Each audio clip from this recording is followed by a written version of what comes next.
fẹ́ fi àkókò yìí dúpẹ́ lọ́wọ́ Ọlọ́run àti lọ́wọ́ ẹ̀yin ènìyàn tẹ́ láǹfààní láti darapọ̀ mọ́ wa ní ọjọ́ kẹta oṣù kẹwàá nínú ọdún 2022 níbi àpéjọpọ̀ tá a ti pín Bíbélì lọ́fẹ̀ẹ́ fún ọ̀pọ̀lọpọ̀ àwọn ènìyàn. A ní tó 100 kan ènìyàn, àwọn over 100 people ni wọ́n wà níbẹ̀ ní ọjọ́ náà. A sì láǹfààní láti pín ọ̀rọ̀ Ọlọ́run fún ẹnìkọ̀ọ̀kan. A rí pọ̀pọ̀lọpọ̀ ló tún pè wá wípé àwọn náà fẹ́ Bíbélì, ṣùgbọ́n ìdáhùn mi ni fún yín ni pé lọ́jọ́ iwájú láìpẹ́ láì jìnnà tọ́lọ́run bá tún ṣe bùkún wa, a tún wá sí ìlú Ìlọrin láti pín fún ọ̀pọ̀lọpọ̀. Ẹ máa wo ètò wa, yóò máa jẹ́ ìbùkún fún yín. Ẹ máa sọ fáwọn ènìyàn nípa ọ̀rọ̀ Ọlọ́run tẹ́ ń wò, yóò sì máa ràn wá lọ́wọ́. Àlàáfíà Ọlọ́run fún yín. A kí wa kú àṣálẹ́ níbikíbi tẹ́ bá ti wà ní abẹ́ ohùn wa láṣálẹ́ yìí. Inú wa tún dùn láti darapọ̀ mọ́ yín lórí ẹ̀rọ móhùnmáwòrán yìí láṣálẹ́ yìí. Orúkọ tèmi ni oníwàásù Samuel Tèmítọ́pẹ́ Akande láti inú ìjọ Faith Baptist Church. Inú mi dùn láti wà pẹ̀lú yín láṣálẹ́ yìí níbikíbi tẹ́ bá wà. Mo fẹ́ kẹ́ ẹ pe àwọn ará ọ̀rẹ́ láti darapọ̀ mọ́ wa. Ẹ jẹ́ kí wọ́n jọ wá ìgbádùn ọ̀rọ̀ Ọlọ́run tá a ní fún yín láṣálẹ́ yìí. Láṣálẹ́ yìí mo fẹ́ sọ̀rọ̀ lórí nǹkan tó ní í ṣe pẹ̀lú ìgbé ayé onígbàgbọ́ tí gbogbo wa gbúdọ̀ mọ̀ tá a sì gbúdọ̀ tún rántí. Mo fẹ́ rán yín létí rẹ̀. Nígbà tá a gbé Bíbélì wa níbikíbi tẹ́ bá wà, ẹ já gbé Bíbélì wa kájọ wò ó. Ká wo ìwé Thessalonica kìíní orí 4 láti ẹsẹ̀ 13 sí 18. Thessalonica kìíní orí 4 ẹsẹ̀ 13 sí 18. 1 Thessalonians chapter 4 verse 13 through 18. Ẹ wò Bíbélì wípé, ṣùgbọ́n àwa kò fẹ́ kí ẹ̀yin kí ó jẹ́ òpè ará ní ti àwọn tí ó sùn, pé kí ẹ má banújẹ́ gẹ́gẹ́ bí àwọn yòókù tí kò ní ìrètí. Nítorí bí àwa bá gbàgbọ́ pé Jésù ti kú, ó sì ti jíǹde, gẹ́gẹ́ bẹ́ẹ̀ ni Ọlọ́run yóò mú àwọn tí ó sùn pẹ̀lú nínú Jésù wá pẹ̀lú ara rẹ̀. Nítorí èyí ni àwa ń wí fún yín nípa ọ̀rọ̀ Olúwa, pé àwa tí ó wà láàyè tí a sì kù lẹ́yìn de àtiwá Olúwa, bí ó ti wù kí ó rí, kì yóò ṣáájú àwọn tí ó sùn. Nítorí Olúwa tìkára rẹ̀ yóò sọ̀kalẹ̀ láti ọ̀run wá, tí òun ti ariwo pẹ̀lú ohùn olórí àwọn áńgẹ́lì àti pẹ̀lú ìpè Ọlọ́run.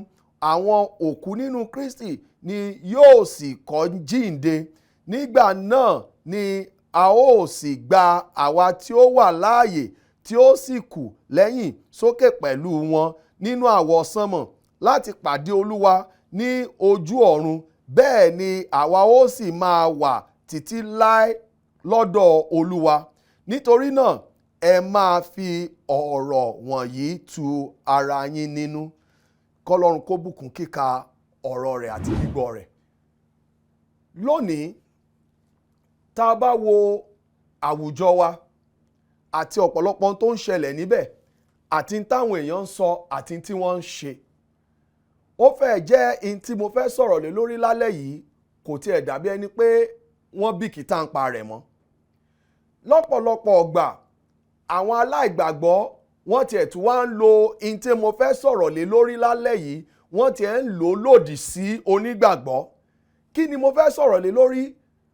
Òun ni bíbọ̀ Jésù. Ohun tí mo fẹ́ sọ̀rọ̀ lé lórí nu, òun ni bíbọ̀ Jésù. Ní ọ̀sẹ̀ bíi 3 sẹ́yìn ni mò ń wò ó lórí ẹ̀rọ ayélujára. Iléeṣẹ́ ìròyìn kan tó gbajúgbajà lórí ẹ̀rọ ayélujára tó wà ń lo èbó ni wọ́n gbé ìròyìn kan tí wọ́n sọ wípé ọ̀rọ̀ bíbọ̀ Jésù ó mọ̀ tiẹ̀ ń dá àníyàn wàhálà sínú ayé àwọn tó gbàgbọ́. Pọ̀pọ̀lọpọ̀ ni wọ́n nílò láti mọ rí dókítà nígbà wọ́n bọ́ lọ́wọ́ rẹ̀. Wọ́n nílò àti mọ rí dókítà nípa rẹ̀ pé ẹ jọ̀ọ́ ẹ ràn mí lọ́wọ́.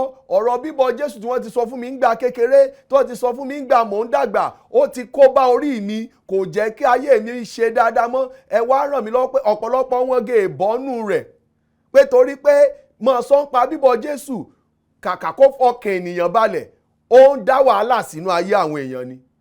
àwọn tí mo sọ yìí wọ́n jẹ́ àwọn tó lòdì sí bíbélì o, tó jẹ́ pé lọ́pọ̀lọpọ̀ ọgbà in táwọn kan máa ń jẹ tí wọ́n máa ń ṣe ó ní in tó lòdì sí bíbélì. Ṣùgbọ́n lálẹ́ yìí mò ń bèèrè lọ́wọ́ tí náà, kí lẹ rò nígbà bá sọ̀rọ̀ ń pa ọ̀rọ̀ bíbọ̀ Jésù? Kí lẹ rò nígbà ẹ bá gbọ́ ń pa ọ̀rọ̀ bíbọ̀ Jésù? Ìjó jẹ́ tó ń dá wàhálà sọ́kẹ́ èèyàn ni, àbí tó ń dá wàhálà lẹ̀ fún yàn, àbí tó ń dá èèyàn lórí rú? Mo fẹ́ ká jọ yẹ̀wò nínú ọ̀rọ̀ Ọlọ́run nígbà tí màá sọ̀rọ̀ lórí àkórí yìí tí mo pè ní ọ̀rọ̀ ìtùnú. Àwọn ọ̀rọ̀ ìtùnú, words of comfort. Àwọn ọ̀rọ̀ ìtùnú. Ẹ jẹ́ ká gbàdúrà. Bàbá, dúpẹ́ fún wa láǹfààní láti wà ní ayé láṣálẹ́ yìí. A wà láyé, a tún wà láàyè wa, kì í ṣe mímọ̀ ṣe wa. Ẹ̀yin Ọlọ́run lẹ jẹ́ kó ṣeé ṣe. A fi ògo fún orúkọ yín, olùẹ̀gbọ́ ọpẹ́ wa. Bàbá, mo gbàdúrà lálẹ́ yìí bá a ṣe ń tẹ̀síwájú nínú ọ̀rọ̀ yín, ju bí mo ṣe lè fi ọ̀rọ̀ yín yé àwọn ènìyàn lọ, ẹ̀mí Ọlọ́run olùẹ̀túmọ̀ rẹ̀ nú ọkàn wọn, kí ògo àtọlá kó sì jẹ́ tẹ̀yin Ọlọ́run. Ẹ ṣé fún tẹ̀ṣà tí ń tẹ́ ti ṣe. Jésù Kristi Olúwa àti olùgbàlà wa, àmín. Mo sọ wípé a sọ̀rọ̀ lórí ọ̀rọ̀ ìtùnú. Nígbà tá a bá wò ó, gẹ́gẹ́ bí mo ṣe sọ lẹ́ẹ̀kan nínú fáàrà mi, oríṣiríṣi ohun tó ń ṣẹlẹ̀ táwọn èèyàn ń sọ nípa ọ̀rọ̀ ìpadàbọ̀ Jésù ó ti pọ̀ jù, tó jẹ́ pé wọ́n ti ń sọ ní lòdì sí ọ̀rọ̀ Ọlọ́run ni. Àwọn mi ò tiẹ̀ mọ́ sọ pé mò ń bọ̀ wo Olúwa kò yá lógún ọdún. Bẹ́ẹ̀ ni ó ṣeé ṣe káwọn èèyàn lo oríṣiríṣi èdè láti sọ. Bíbélì tiẹ̀ fi yé wa pé àkókò Ọlọ́run kò é ṣe àkókò tiwa. Ó lẹ́gbẹ̀rún ọdún lójú Ọlọ́run, ó ló jẹ́ bí ọjọ́ kan, ó ní ọjọ́ kan ó sì dàbí ẹgbẹ̀rún ọdún. Bíbélì fi yé wa sọ gbogbo táwa tí ìlò láyé gan àti ìlò ọjọ́ kan lójú Ọlọ́run, àbí bẹ́ẹ̀ kọ́? Tá a bá fẹ́ wò pọ́jọ́ kan ó dàbí ẹgbẹ̀rún ọdún sì dàbí ọjọ́ kan lójú Ọlọ́run àti ìlò. Àwọn èèyàn ti wá tì torí pé Jésù ò tí ì dé látìgbà wọn ti ń sọ pé kò sí nǹkan kan mọ́, ó kàn ń dáyàn lórí rú ni, ó kàn ń dá wàhálà alẹ́ ni, Jésù kan kò wọ̀. Mo ń sọ fún wa pé gẹ́gẹ́ bá ṣe wò láṣálẹ̀ yìí, lọ́jọ́ kan ń bọ̀ tí Jésù sì ń padà bọ̀. Ṣùgbọ́n mi ìfẹ́ bẹ̀rẹ̀ níbẹ̀ yẹn gangan. Mo fẹ́ ká wo apá Bíbélì tí a gbé yẹ̀wò lálẹ́ yìí nígbà tí máa sọ̀rọ̀ lórí in tí mo pè lákòrí láti bẹ̀rẹ̀, àwọn ọ̀rọ̀ ìtùnú. Ọ̀rọ̀ ìtùnú àkọ́kọ́ tí a kọ́kọ́ rí níbí yìí nígbà tá a bá wo ìwé Thessalonica yìí, ẹ sì ní kí ló dé tí a ṣe kọ ọ̀rọ̀ ìtùnú yìí sí àwọn ará Thessalonica nígbà náà, tí ẹ̀mí mímọ́ Ọlọ́run lo oníwàásù Pọ́ọ̀lù láti kọ sílẹ̀, torí Pọ́ọ̀lù kọ́ ló ní ìwé, ẹ̀mí Ọlọ́run ló ní ìwé ọ̀rọ̀ rẹ̀, òun ló ní báyìí ni kò kọ, báyìí ni. Bíbélì ṣàlàyé bá a ṣe rí Bíbélì. Bíbélì ò sọ pé Bíbélì wá sáyé lọ́nà kàbó mìíràn, ó ṣàlàyé ó ní àwọn ènìyàn Ọlọ́run ni adarí nípa ẹ̀mí Ọlọ́run láti kọ sílẹ̀ fún wa. So ọ̀rọ̀ tá ń kà yìí kò é ṣọ̀rọ̀ Pọ́ọ̀lù, ọ̀rọ̀ ta ni? Ọ̀rọ̀ Ọlọ́run. Ìtànkànú Bíbélì wá fi yé wa pé nígbà náà àwọn ará Thessalonica wọ́n ti gbọ́ ń pa ìwàásù nípa bíbọ̀ Jésù, pé Jésù ń padà bọ̀. Ṣùgbọ́n tó ṣẹlẹ̀ ní pé ọkàn wọn wá ń pòrúurù nígbà òde ìkóríta kan. Kí ló sì dé tó ìkóríta wo ni wọ́n dé? Wọ́n dé kóríta wípé àwọn tí wọ́n jọ gbọ́ ń pa bíbọ̀ Jésù, tí wọ́n gbọ́ pé Pọ́ọ̀lù wàásù bíbọ̀ Jésù, ara wọn ti ń kú.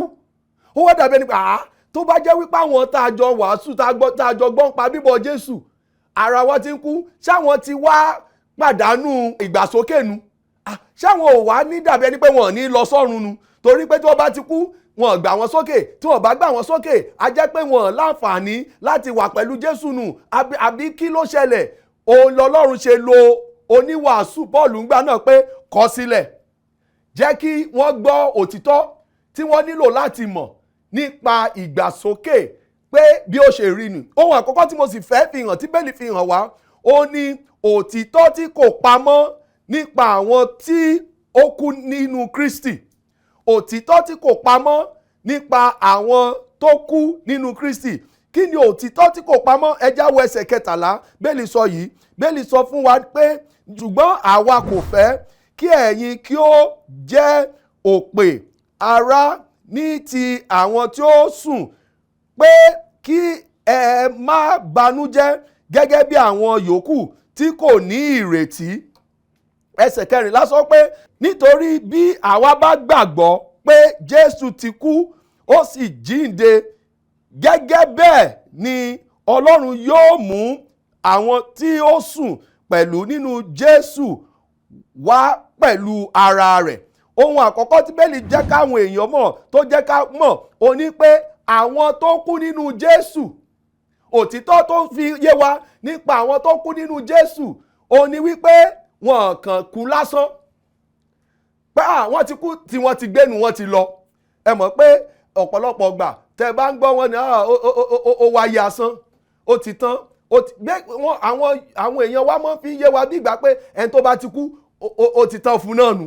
Ṣùgbọ́n Bíbélì fi yé wa wípé àwọn tó kú nígbà náà, Bíbélì sọ wípé wọn kàn wáyé asán, pé tí wọn ò gbé, pé wọ́n kàn ti lọ́nu. Bíbélì ní pé kẹ́ a má ṣe bànújẹ́ bí àwọn tí kò mọ Ọlọ́run. Ó ní lẹ́sẹ̀ kẹtàlá, ẹwọ ẹsẹ̀ kẹtàlá mo fẹ́ túkà.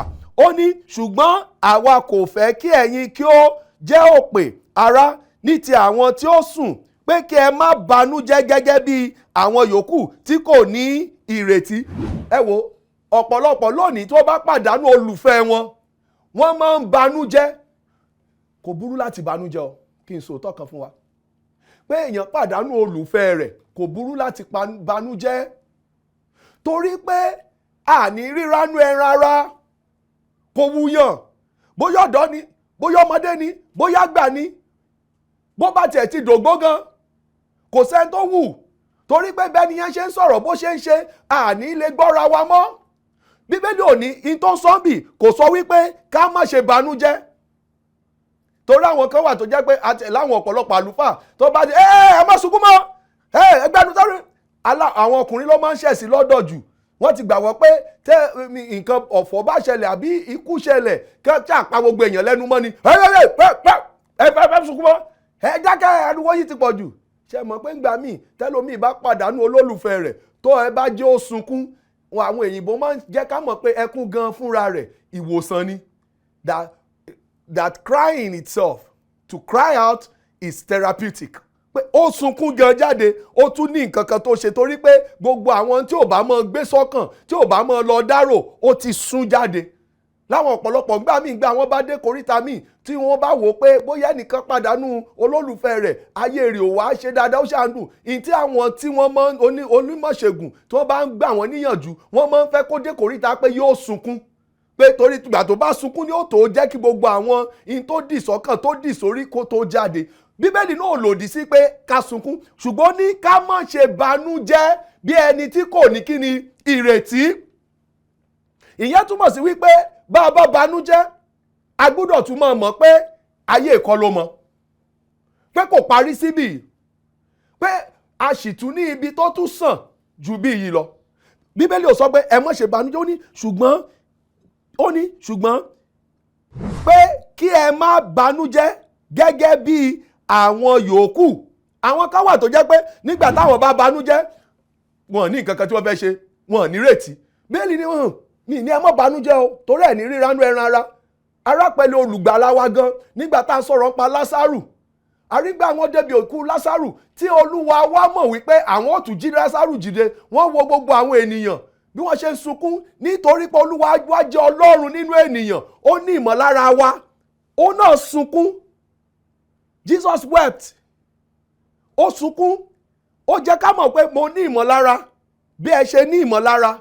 Ṣùgbọ́n ẹni yìí torí pé ó ní àjíǹde àti ìyè, amen, ó ní àjíǹde àti ìyè, ó tún jí Lásárù dìde nínú ẹran ara. Ṣùgbọ́n tí mo fàyọ ni pé Ọlọ́run ò ní a má bànújẹ́, ṣùgbọ́n ní ẹ má bànújẹ́ gẹ́gẹ́ bí ẹni tí kò ní kíni ìrètí. Ohun àkọ́kọ́ tí òtítọ́ tó wà nípa àwọn tí ó kú nínú Kristi ó ní pé wọn kú láéláé, tí wọn ò kàn gbé. Òtítọ́ tí mo tún rí tó jẹ́ ìkejì ní abẹ́ àwọn tó kú nínú Kristi ó ní pé wọn sí nínú bòjì. Ẹ̀rí tọ́pọ̀lọpọ̀ mọ̀ sọ pé bóyá tẹ́ bá tiẹ̀ ṣe àwọn tí ẹjọ́ ní gbọ́dọ̀ rósọ, bóyá àjà ni àbí bàbá àbáwọn kọ̀ọ̀kan bá tí wọ́n jọ ní gbọ́dọ̀ rósọ tẹ́ni fi kú, nígbà ẹni bá kú àwọn kan wà tún ríran sí i, wọ́n lè ní ó yá lọ tọrọ ìdáríjì ẹ̀ṣẹ̀ lọ́wọ́ òbí rẹ o, lọ ṣe o. Ẹwà rẹ lómi ó lo tí ibojì bàbá àbí tí ibojì bàbá àbí ìyá ìyá àbí tí ìyá yóò mọ lọ tọrọ ìdáríjì ẹ̀ṣẹ̀. Bàbá mi dákẹ́ o jọ̀ọ́ má bínú, mo ti ṣẹ̀ ọ́, mo ti ṣe. Bíbélì ní wọ́n sì ń bẹ̀, wọ́n sì àtẹ̀mọ́ sọ bàbá mi mọ́ sùn lọ́rùn o, máa rántí àwọn ọmọ rẹ o. Ẹni tó bá ń dé kòríta pé òkú ọ̀run ni wọ́n ń gbàdúrà sí, kò sí nǹkan kan, o ajẹ́pọ̀ ò ní ìgbàgbọ́ tó yẹ kó o ní ìgbàgbọ́ nínú Jésù nù. Torí pé òun gangan òun nìkan lọ́lọ́run ní ká máa gbàdúrà, ká máa béèrè lórúkọ rẹ̀. Kò sí nǹkan míì ta tún fẹ́ ké pè, kò sẹ́ni ta tún fẹ́ máa béèrè lórúkọ pa Olúwa bàbá mi bàbá mi tó ti rántí mi. Ẹnìkan tó lẹ́tọ̀ọ́ láti rántí wa òun náà ni Jésù Olúwa. Bíbélì wa sọ pé wọ́n hàn sí inú bojì. Ẹ̀wọ̀ ẹni báwo mo ṣe rí, ẹ̀wọ̀ ẹsẹ̀ 14 tẹ́ bá gbé bẹ́ẹ̀lì yín dání, ẹ̀wọ̀ ẹsẹ̀ 14. Ó ní nítorí bí àwa bá gbàgbọ́ pé Jésù ti kú ó sì jíǹde, gẹ́gẹ́ bẹ́ẹ̀ ni Ọlọ́run yóò mú àwọn tí ó sùn pẹ̀lú nínú Jésù wá pẹ̀lú ara rẹ̀. Ẹ wò dáadáa, ẹ bá wò. Ó ní gẹ́gẹ́ bẹ́ẹ̀ ni Ọlọ́run yóò mú àwọn tí ó sùn pẹ̀lú tani nínú Jésù wá pẹ̀lú tani pẹ̀lú ara rẹ̀. Ìyẹn túmọ̀ sí pé nígbà tí wọ́n kúrò láyé yìí, wọn ò sí ní inú bojì mọ́. Ibo wọ́n wà? Wọ́n wà pẹ̀lú tani? Jésù. Níbo Jésù wà? Lọ́run.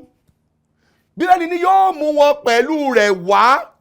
Ṣé abẹ́ ìró títọ́ yẹn in tó kọ́kọ́ fi bẹ̀rẹ̀ pẹ̀lú àwọn ará Thessalonians o, pé ẹ jẹ́ n kọ́kọ́ fọkàn yín balẹ̀ tó bá jẹ́ pé ẹ ní ìpòrúurú ọkàn pé ìgbàsókè ó mọ̀ ti da, ó mọ̀ ti, àwọn kan mọ̀ ti kú, wọn mọ̀ ní ìgbàsókè, jẹ́ n kọ́kọ́ fọkàn yín balẹ̀. Ṣé rá àwọn tó kú wọ́n wà pẹ̀lú Ọlọ́run ni tí wọn ò gbé.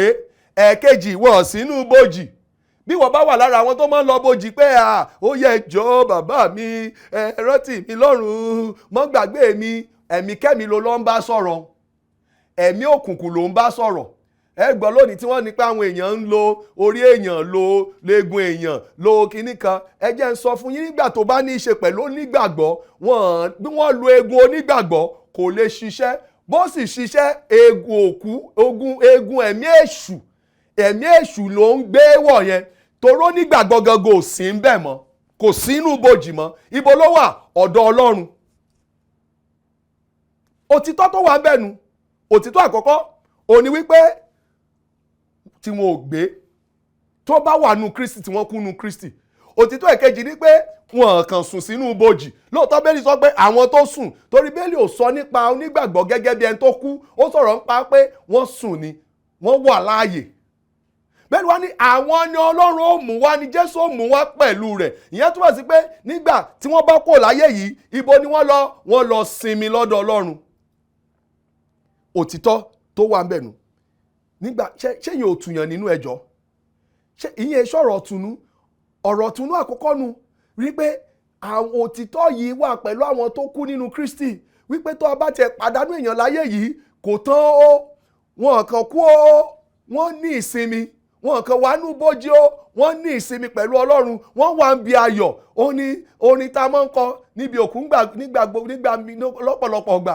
Ibi ayọ̀, ìgbà wo lèmi ò rojú rẹ Ọlọ́run mi. Ibi ayọ̀, àti ẹ̀ máa ń kọ ẹsẹ̀ kan. Ó ní ìbẹ́ lọ bá mi wá, ta dá lẹ́bí láyé, àǹgẹ́lì kọrí fún, wọ́n sì tẹríba fún. Ibi ayọ̀, ìgbà wo lèmi ò rojú rẹ Ọlọ́run mi. Orí yẹn òtítọ́ ọ̀rọ̀ Ọlọ́run ni wọ́n fi kọ.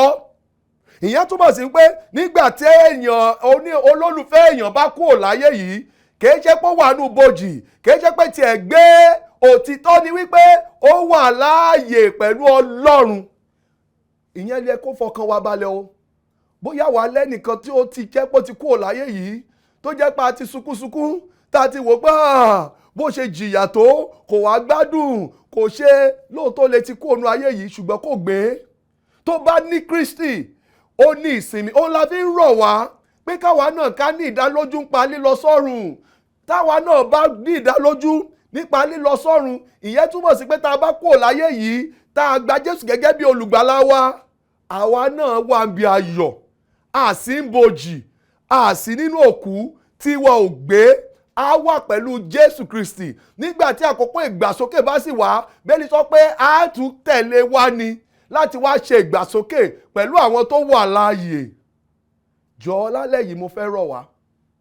mo fẹ́ sọ fún ọ in tó ń jẹ wá lógún nù ta fi ń wo orí móhùnmáwòrán kì í ṣe pé bóyá nǹkan kan la fẹ́ gbà in tá à ń wá ní pé ká ní ọ̀pọ̀lọpọ̀ tó jẹ́ pàjọ wà pẹ̀lú Jésù ká ní ọ̀pọ̀lọpọ̀ tájọ kọrin pé in tá à ń kọ lórí in tá à ń kànú Bíbélì òun náà làwa náà fojú rí yìí báwo ló sì ṣe é ṣe kò ṣeé ṣe nítorí ìjọ ìtorí pé mo ń lọ léèsìn báyìí orúkọ léèsìn mi ní báyìí torí mo ń ṣe nǹkan báyìí kò ṣeé ṣe torí ẹ o kò ṣeé ṣe torí pé ẹ̀sìn tèmi nìyí torí pé inú ẹ̀sìn tí wọ́n bí mi sí nìyí torí èmi jólótìtọ́ inú ẹ̀sìn mi kò ṣeé ṣe bẹ́ẹ̀ o in tó lè jẹ́ ká jẹ́ ti Kristi tó jẹ́ pé táwa náà bá kú àwa náà lè mọ̀ wípé à ń bọ̀ padà pẹ̀lú rẹ̀ nígbà tó àkókò ìpàsókè bá tó àwa náà lè mọ̀ wípé àsínúbòjì àbí tiwa gbé a lè mọ̀ pé à ń sinmi a lè ní ayọ̀ òun ni wípé ká mọ̀ pé ẹlẹ́ṣẹ̀ ni wá gbogbo wa la bí ń pẹ̀ ẹ̀ṣẹ̀ ẹnikẹ́ni tá a bá ti bí sáyé yìí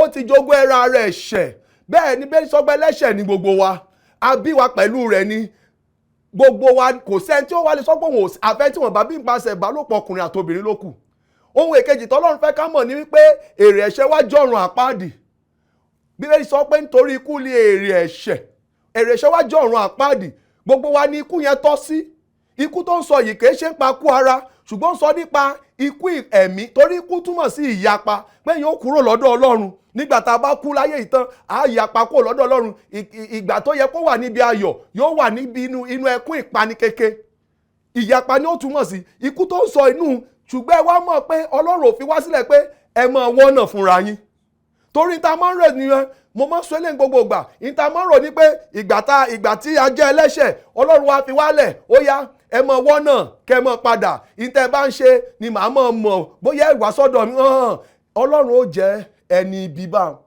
tó bá jẹ́ wípé ó dá wa sáyé yìí a jẹ́ ẹlẹ́ṣẹ̀ ẹ̀ṣẹ̀ àmọ̀dí wà lórí wa kìí ṣàwa la fà á àbí wa ń pasẹ̀ Ádámù ìní a sì ní ara rẹ̀ ẹ̀ṣẹ̀ ó wá ní ẹ wá mọ wọ́nà sọ́dọ̀ mi ṣé mọ̀ pé yóò rò pa Olúwa báwo lẹ ṣe ń tún ṣe bá èmi kọ́ tẹ́ ẹ bá ní ìyàn máa ní mi ìwáyé mi ìwá pasẹ̀ ibi ayé ẹ̀ṣẹ̀ yìí ṣùgbọ́n bí mi mo jẹ́ ẹlẹ́ṣẹ̀ Ọlọ́run ò ní awọ́nà ó fira rẹ̀ ṣọ̀nà níta ló pè lọ́nà Bíbélì sọ wípé Jésù sọ wípé èmi ni ọ̀nà òtítọ́ àti ìyè ẹnikẹ́ni ò sì lè dọ́dọ̀ bàbá bí kò ṣe nípasẹ̀ mi Bíbélì wá jẹ́ ká mọ̀ pé kí n tún sọ a jẹ́ ẹlẹ́ṣẹ̀ èrè ẹ̀ṣẹ̀ wá jọ̀run àpáàdì torí pé Bíbélì sọ pé kú lè èrè ẹ̀ṣẹ̀ ẹni kí n Jésù sọ kí n Jésù ṣe Jésù wá láti san gbèsè ikú tó yẹ ká wá kú ẹ mọ̀ pé ó yẹ ká wá kú ká lọ sọ́run àpáàdì Jésù wá sáyé yìí ó fi ẹ̀mí rẹ̀ san gbèsè ikú yẹn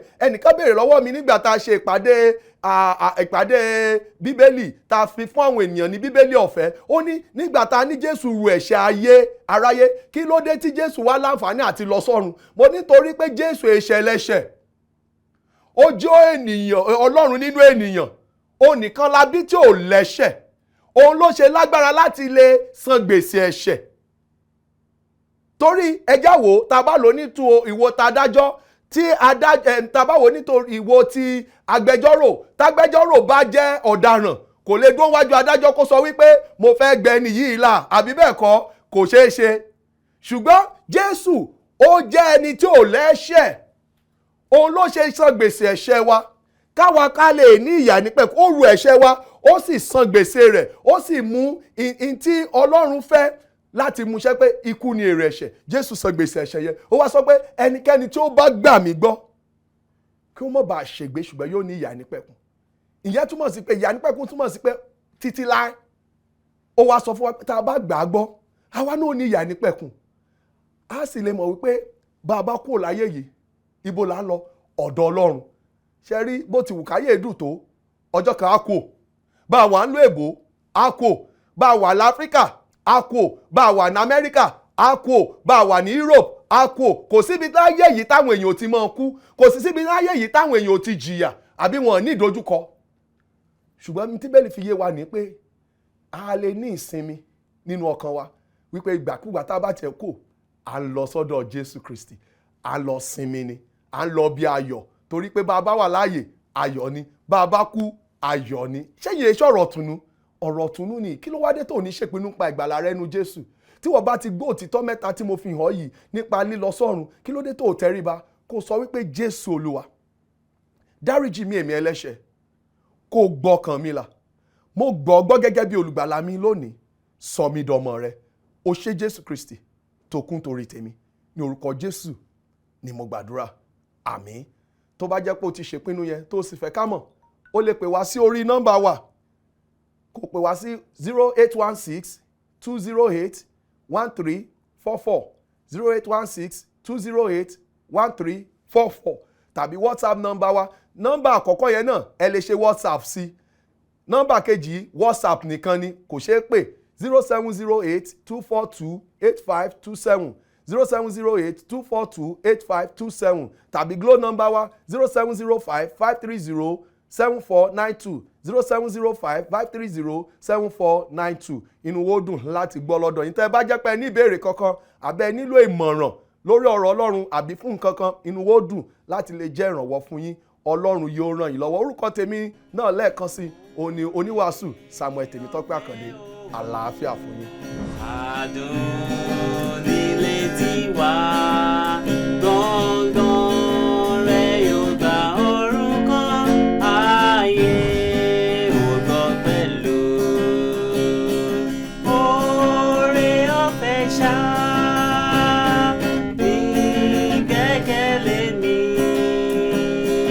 Jésù kò fún aráyé, ó kú fún mi pẹ̀lú.